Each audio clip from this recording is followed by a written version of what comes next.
bakunzi b'urugo rwa Yesu TV turabaramukije abari kure n'abari hafi. Turabahaye ikaze kuri channel ya Yesu TV. Uyu mwanya tugira dufate neza hamwe ijambo ry'Imana. Imbere yuko twumva ijambo ry'Imana, reka tubanze dusenge kugira ngo ijambo ry'Imana rigire ikimazi muri twebwe. Mwami Imana yacu, turagushimiye ko uri Imana igira neza, tugushimiye ko uri Imana y'icyubahiro, Imana itava ku masezerano.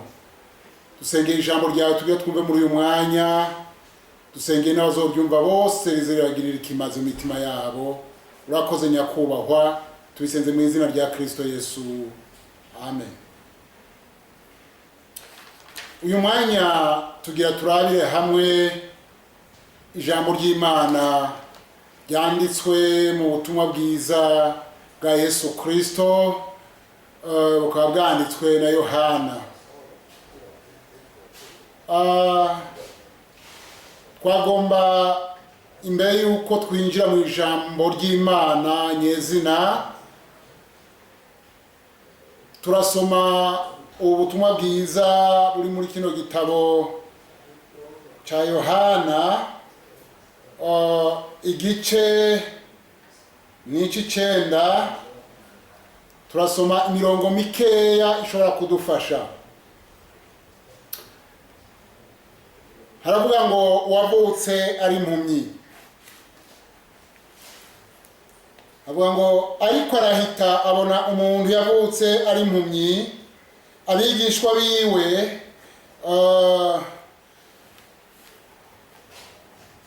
baramubaza bati, mwigisha,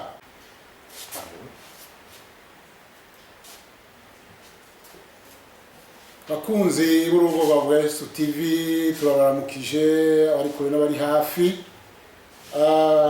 Turabahaye ikaze kuri channel ya Yesu TV.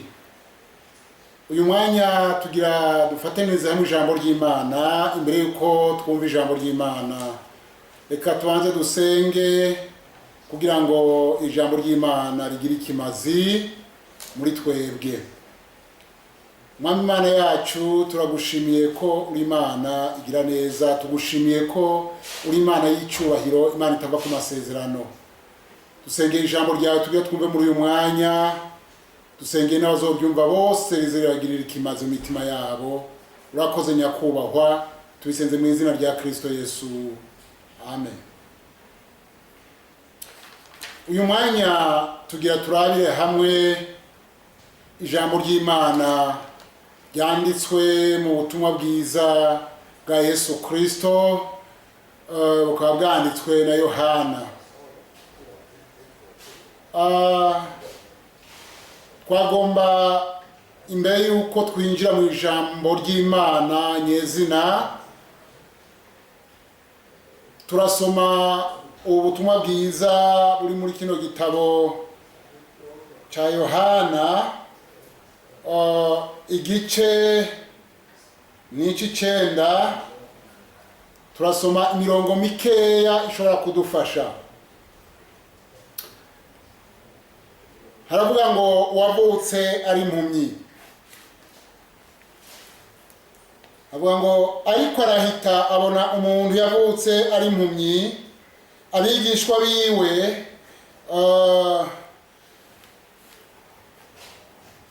baramubaza bati, mwigisha, inde yakoze icyaha, n'uyo canke n'abavyeyi biwe ko yavutse ari impumyi?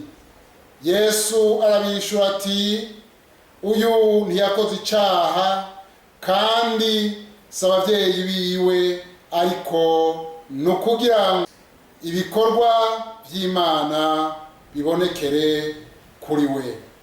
Twebwe dukwiye gukora ibikorwa by'uwadutumye hakibona. Wababwira atawugishobora gukora. Ngiri mu isi, ndi umuco w'isi.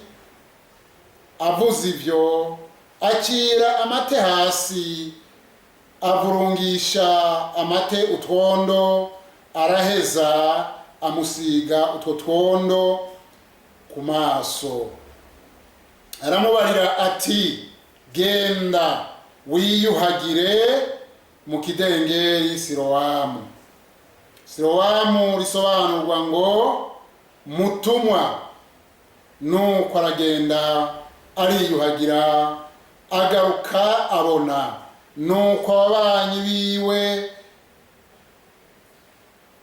n'abahora bamubona ari umusezi barabazanya bati, mbega uyu si we yahora yicaye asegerereza? Abandi bati, niwe. Abandi bati, oya, nuwo basa.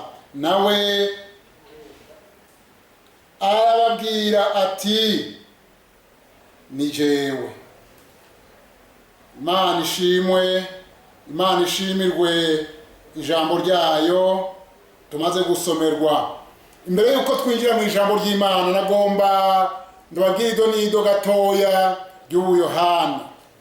Yohana yari mwene Zebedayo, se witwa Zebedayo. Hanyuma uyu Yohana numwe mu bavukanyi ba Yesu Kristo. Yohana rero niwe yanditse iki gitabo cy'ubutumwa bwiza. Izina Yohana, dusubiye inyuma gatoya, izina kavukire rya Yohana yitwa Yohanani. Mugabo mu nyuma izina rirahinduka yitwa Yohana. Risobanurwa ngo Imana ni inyembabazi. Uyu Yohana turiko turavuga uyu munsi, twamaze kumva ko se wiwe yitwa Zebedayo. Ni ukuvuga izina Yohana turaribona mu isezerano rishasha ibihe tangabo kabiri. Hariho Yohana wa mbere, ni ukuvuga Yohana yabaye umuvugishwa n'Imana wa nyuma, umwe yacibwa izosi na Herode asabwe umutwe na Herodiya. Uyu rero Yohana wa mbere niwe yabaye umuvugishwa n'Imana wa nyuma wo mu isezerano rya kera. Uyu Yohana rero yagiye akurikirana ibikorwa Yesu Kristo yakoze. Yohana rero agereranywa na Mose wo mu isezerano rya kera. Reka turabire hamwe icyerekana ko aricyo kimwe na Mose yanditse ibitabo 5 byo mu isezerano rya kera. Yanditse igitabo cy'itanguriro, yandika igitabo cyo kuvayo, yandika igitabo cy'Abalewi, yandika n'igitabo cyo guharura, hanyuma yandika n'igitabo cyo gusubira mu byagezwe. Ni ibitabo 5 Mose yanditse. Yohana nawe yanditse ibitabo 5 nyene. Igitabo cya mbere yanditse ni ubutumwa bwa Yesu Kristo, aribwo butumwa bwa Yohana yanditse. Nicyo gitabo cya mbere Yohana yanditse. Hanyuma yandika ibyete 3, icyete cya mbere cya Yohana, n'icyete cya kabiri cya Yohana, hamwe n'icyete cya gatatu, hamwe n'ibyahishuriwe Yohana. Rero Yohana murumvise ibitabo yanditse nawe nyine ko ari 5. Dusubiye inyuma gatoya tukaraba Mose, twavuze ko Yohana na Mose aricyo kimwe tubagereranya nk'abavugishwa n'Imana. Mose ijambo yatanguriye ko mu gice cya mbere cy'itanguriro yatanguye kuvuga ngo ubwa mbere na mbere Imana irema isi n'ijuru. Niyo jambo yatanguriye ko.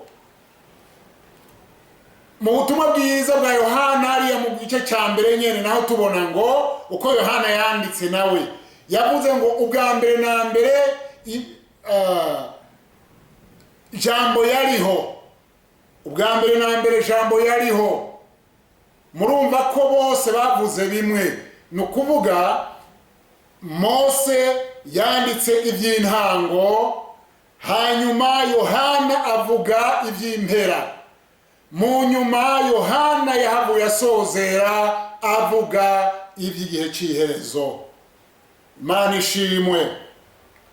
Ikindi gihe tuzobandanya tudondore tubabwire ibyo mu gihe cy'iherezo. Rero muri uyu mwanya twagomba tubanze dusobanura akanya gatoya k'amajambo tumaze gusoma. Turamaze kumva insobanuro cyangwa idonido rya Yohana. Muri cya gice cya gatanu, mu cya gice cy'icenda murantunga, turabona Yohana yandika uko Yesu Kristo yakijije impumyi, yahumuye impumyi. Iyi mpumyi rero yari imaze igihe iterurirwa ku nzira isegerereza, yumva urwamo rw'abantu kuko ntiyigeze ibona kubiva mu nda y'ababyeyi. Rero iyi mpumyi ntiyasa neza, hariho abayiha, hakabaho n'abayivuma, hakabaho n'abayiha ibitari byo, ariko Yesu amaze kuhaca, Imana ishimwe, Yesu amaze kuhaca arengana, iyi mpumyi iraheza yumva ibyo itahora yumva. Yumvise ikoraniro ryinshi risemerera iti Yesu mwana wa Dawidi, hanyuma risemerera rivuga izina rya Yesu Kristo. Hanyuma iyi mpumyi nayo yumva ibintu bishasha, iraheza irabaza iti ibyo ni biki? Abari kumwe na Yesu, abigishwa bari kumwe na Yesu barayizibiza bati ceceka, cereza, wowe ntabyo uvuga ngaho, kuko yaragayitse. Bamaze kumucecekesha no kumuhoza, arakomeza gusemerera avuga ati Yesu mwana wa Dawidi, ngirira imbabazi. Haleluya. Arasemera ati ngirira imbabazi. Hanyuma ijwi rirarenga rica no muri rya shengero ryari rikurikiye Yesu, naho hari urwamo rishikira Yesu. Yesu araheza ahoza ishengero ryose, arababwira ati nimucereze mwumvirize. Habagahwekere, abantu bose baracereza, ariko ya mpumyi ntiyahengeshanije gusemerera, iravuga iti Yesu mwana wa Dawidi, ngirira imbabazi. Haleluya. Yesu Kristo kuko ari umunyembabazi, kuko ari umunyabuntu, aca bwira babandi bari bamucecekesheje, babandi bari bamuhojeje, babandi bari bamuzibije, ati genda mumuhamagare. Imana ishimwe. Genda mumuhamagare. Baca barahaguruka baja kumuhamagara, baramubwira bati nuze, n'ijwi ryiyoroheje. Kare bamubwira mukankamira kuko yaragayitse, baramubwira ati nuze, Yesu araguhamagaye. Haleluya. Imana ishimwe cyane. Nuze, Yesu araguhamagaye. Ya mpumyi irahaguruka isanga Yesu ahari. Imana ishimwe. Isanze Yesu ahari, Yesu Kristo arayibaza ati ugomba ko ndagukorera iki? Ya mpumyi iravuga iti ngomba guhumuka. Imana ishimwe. Iravuga iti ngomba guhumuka. Hanyuma Yesu niyatebeje, acira amate hasi, avurunga utwondo, adusiga ku maso yiwe, amubwira ati haguruka ugende woge mu kidengeri Silowamu. Imana ishimwe. Nukuvuga Yesu yakoresheje ibintu bitatu. Ubwa mbere yakoresheje amate, hanyuma akoresha ibidukikije ari ryo vu, hanyuma akoresha n'amazi kugira ngo yerekane ko ububasha bw'ibyaremwe nabwo bukora. Yesu Kristo yarakoze, ibidukikije byaremwe nabyo birakora. Imana ishimwe kuko Yesu niwe yabitegetse.